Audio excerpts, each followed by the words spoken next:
Okay, so you just went to the climbing gym for the first time, or maybe your friends took you climbing outside. Maybe you've been browsing through Mountain Project or even bought a guidebook or two.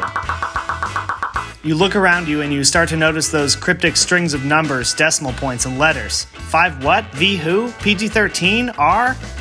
Well, you've come to the right place because you're about to learn what these climbing grades mean and how to interpret them in 5 minutes or less. Now, in the US, we use what's called the Yosemite Decimal System when rating the difficulty of a route. The Yosemite Decimal System is broken down into 5 classes. Class 1 is your standard hiking trail. You probably want hiking boots, but you can leave the rope in the pack for now. Class 2 is slightly more extreme hiking, the kind people like to post on their Instagram feed along with a John Muir quote. You might have to use your hands occasionally, but the consequences of a fall are still pretty low.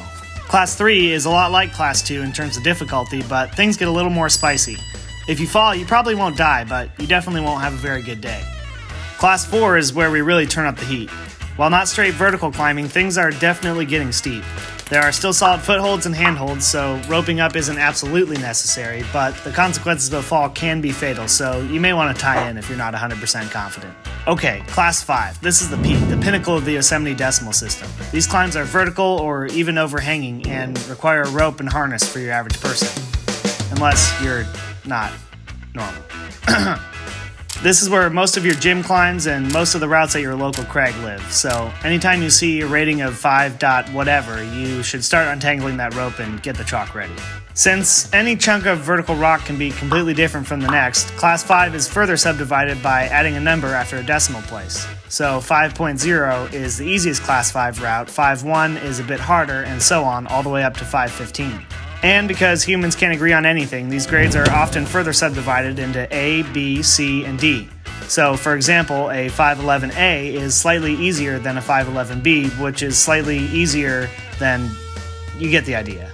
Some guidebooks will use a plus or minus sign instead of letters, so a 511 minus is slightly easier than a 511 plus. Typically, the difficulty of any given climb is proposed by the first person to climb it. Over time, as more and more people repeat the route, the climbing community as a whole comes to an agreement over what the grade should be. In general, the difficulty of a route is determined by the size and shape of the handholds and footholds and their distance apart. There's a million other factors that determine the difficulty of the route, but that's a topic for another video. When you're just starting out, you'll probably be climbing in the 5.0 to 5.8 range.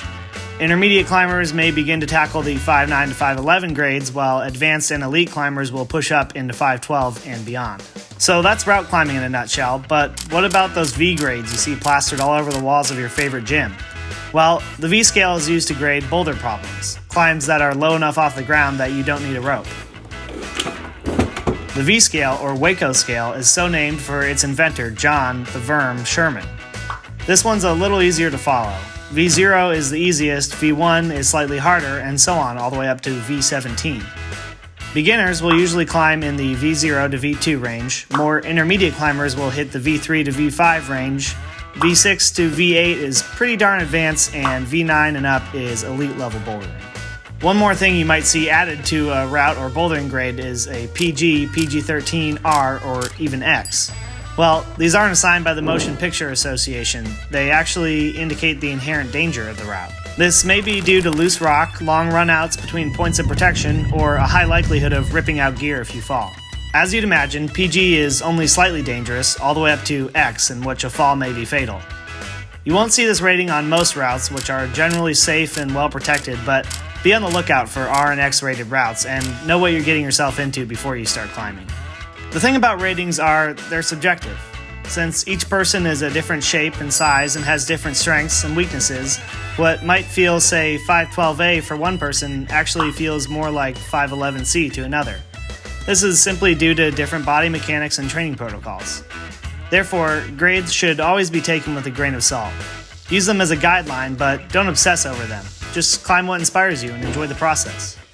Thanks so much for watching. If you like this video, please consider supporting the channel by subscribing. And have a great day.